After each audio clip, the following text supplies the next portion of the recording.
So I was 30 years old, and I had never taken a single business class, and I've never taken any marketing classes, and I've never used at the time, it wasn't PowerPoint, it was called Persuasion. On the Mac, it was called Persuasion. And so I bought a Mac so I could use Persuasion, and then I tried to create a company presentation to take it to venture capitalists. The process kind of went like this. We started, my first official day of work was my 30th birthday, February 17th. And we got the company funded. And so once we got started, the question is, what are we going to do? You know, how does it all work out? How do we start the company? And so we met every day, the three of us, in one of the founders' townhouse in Fremont. And we would get together, and there would be nothing to do. I mean, what do? You get three guys get together, you just talk, you know? So what did you guys do last night? You know, what did you have for dinner? I mean, so you talk about that for about 6 months, okay? And the big event of the day would be, hey, where do you guys want to go for lunch? And so, you know, Philly cheesesteak today, or, you know, Chinese food tomorrow, or whatever. That would be like a big deal. And then after a while, it was like, could you put some donuts in the fridge in the morning for when we come? I mean, so that would be a big deal for a while. And so that lasted for a few months, just the three of us like that. I know it sounds pathetic, but it's true. Because at that time, I'm reading about books on how to start companies, and I'm trying to figure out, you know, how to go raise money, and, you know, what's a venture capitalist, and how do you incorporate the company, and so those kind of things. Pretty soon, I met a lawyer, went to a law firm called Cooley Godward, and they helped us incorporate the company.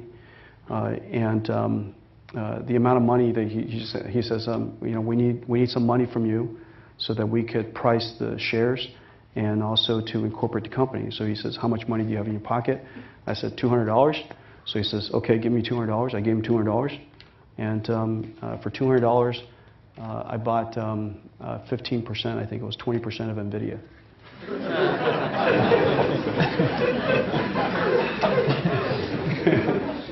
So it was a good deal. Yeah, 20%, yeah. And then I went back to the house, and then went back to the condo, and they both gave me $200, and they both got 20%. And that's how it worked, literally. It's not much more. You know, here's the thing. NVIDIA, I never finished my business plan. I know it. We never finished a business plan. Never could figure out how to finish a business plan, to tell you the truth. And if I would have finished that book, and I went to Borders and got Gordon Bell's book, How to Start a High-Tech Company. It's like this thick. If I would have read the whole thing, I would have been dead now. We would have run out of money, run out of time. And so I read the first 3 or 4 chapters, and I got to go to work. And so I incorporated the company. They introduced us to 2 venture capitalists, and I just went to their office and told them what I'd like to do. The thing that gets the company funded, and when you get to that point, you just have to remember a few things. VCs don't invest in business plans because business plans are easy to write. I couldn't write it, but other people could, right? And so they invest in this. They invest in great people. And so the question is, do they trust you? Your reputation matters. Your history matters.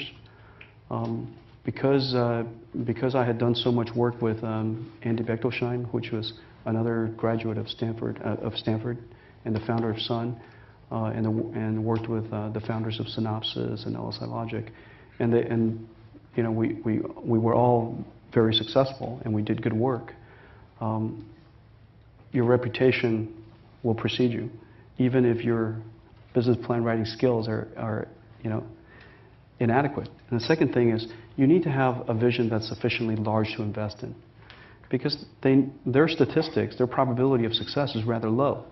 And if they need to put in $10 million, if the market's only $20 million large, they'll never get that $10 million back with reasonable return. But if it's a $200 billion market, then of course it's a rather different thing. Okay, so the size of the market. And they want to know that at least there is a clever idea that the market has never done before. So that last part is probably second, last. I said it last because also I think it's the least important. You might have to reinvent yourself over time. And if you want to reinvent yourself, you need to have great people. That's why great people are so important.